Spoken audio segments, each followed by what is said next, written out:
From a release side, you'll find Playdek deals in quarters until we get down to when we have a true window. We're going to be very accurate with that. When we can speak safely to a quarter, we will. So, in Summoner Wars, most definitely is this quarter. Oh, okay. This quarter being April, May, June. Just started. Okay. It's we're well underway. Just really, really exciting stuff for it. As with everything we do, we take each game not only in a unique sense of what it needs for the gameplay and the mechanics, but also from a presentation, interface, just the whole creative approach to the product. And so, when it's done, it's done. But it's close. So you'll see it this quarter. Great. And I guess one question that I don't know if we've asked about before, but Storm of Souls, is that also in the works? It is indeed.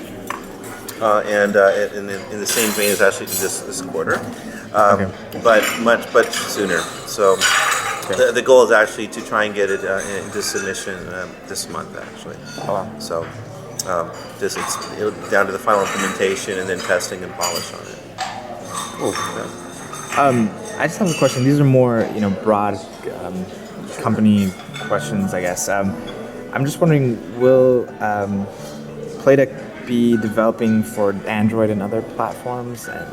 And yeah, I guess that's just the question. Well, Playdek has the ability to develop for any platform out there, including console.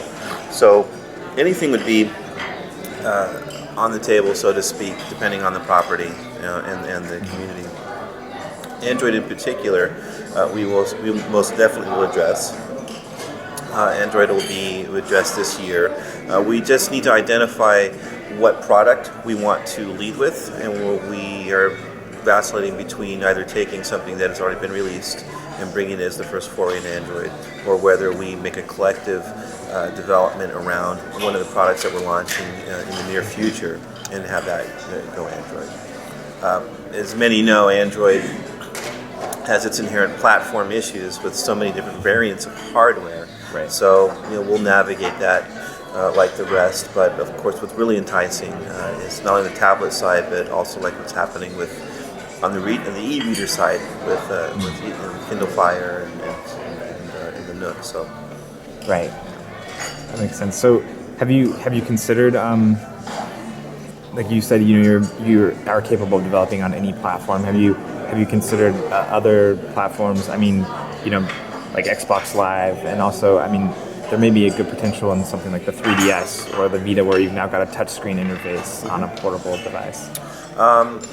As far as consideration, yes, everything's generally under consideration. From the XBLA and PSN side of things, that you can imagine that there's a development cost, an uptick in moving to those platforms.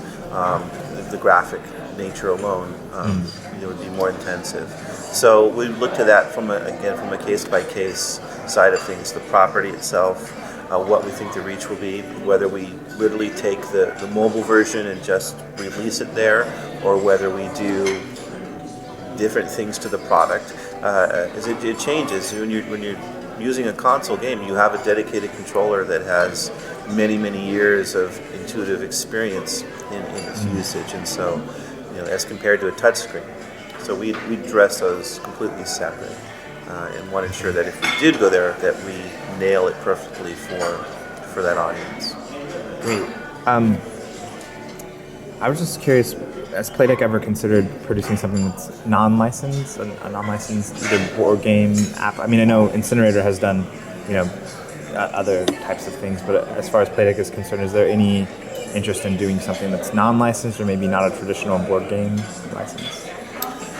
Well, from doing anything that's not in the board gaming side, that's a far reach due to our focus. We're completely dedicated and focused to the genre that we're into right now. We could, out of the blue, I guess we could do an action game. We could do a racing game. We could do it well. We could execute it. But we right now don't see any inherent value in that past perhaps having a hit game, but it doesn't relate to the core of what we're doing.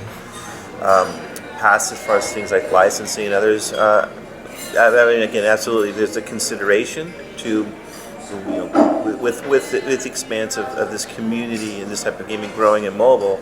Sure, there's opportunities to create new things from the ground up that are designed for these platforms.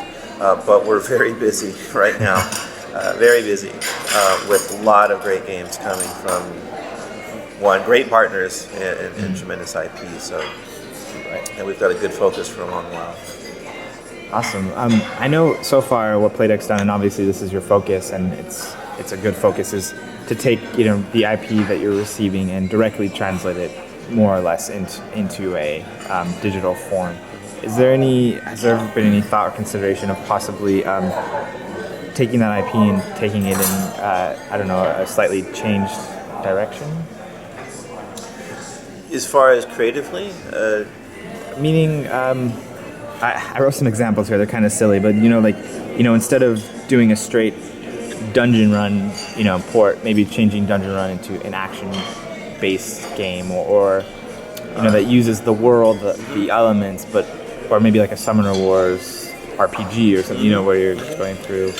I'll say that that's open pretty much on everything we do. From the minute we said about it that we can do certain things along those lines. I guess I would relate it to cite another publisher, another licensed IP, Gears of War, for example, which millions have consumed on the video game side and enjoyed, and then that has been translated into a board game, which is many people enjoy on that end. Again, the same brand, same world, but two different products. Now, in this case, where we're playing a board game, that we can look in and see past some of the straight functionality of moving pieces and whatnot, where in the video game space we're able to bring these worlds to life. And so that's more of an emergent factor when we're on a property to see where it will go. It's most definitely possible. Okay, great. Just curious, I was wondering what your opinion is of visibility in the App Store and how you feel Apple could possibly improve visibility or the way things are presented? Visibility is very difficult, as many know, and the modifiers there tend to only reflect back on the ones who are already at the top.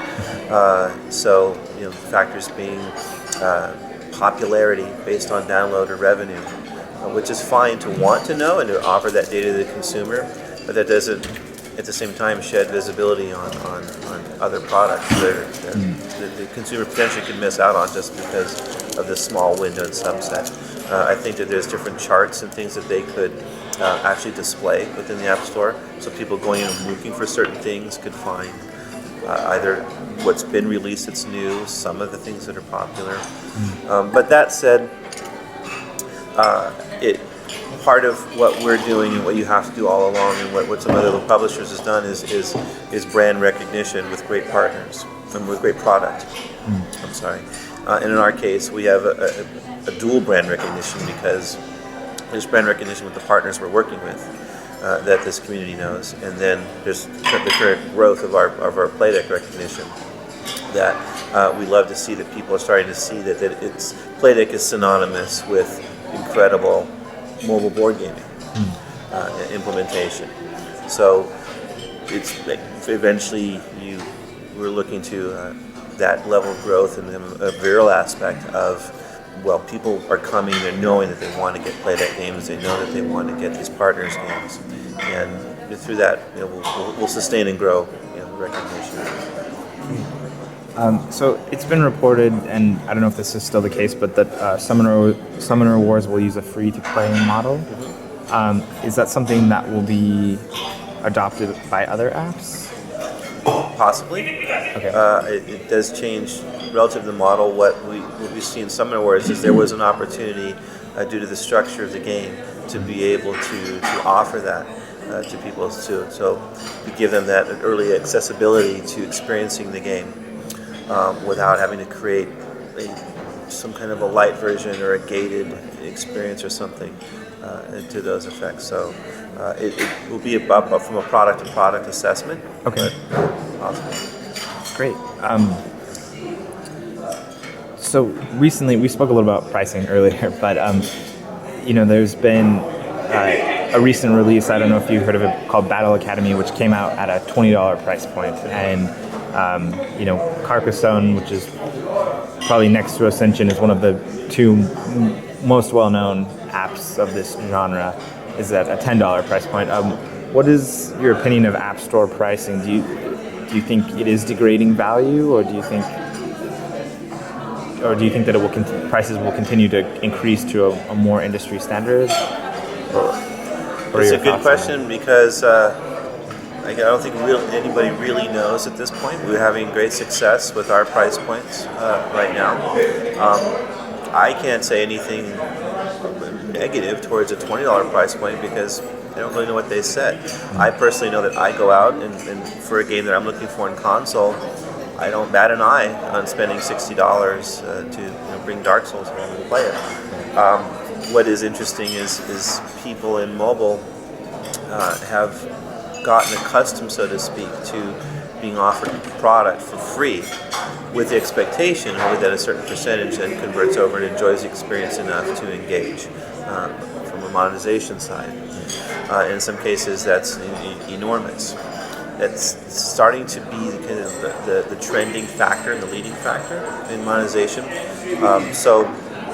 But at the same time, we currently can stand apart from that and say that our price point is holding firm. So I believe that consumers are astute enough to know if they want a certain product, they're going to come looking for it. And two, if the quality is there and the experience is there, then they'll determine for themselves whether that's a fair point or not. Like in the case of Carcassonne, I'm pretty sure all of us here own it. I don't regret my $10 for that game.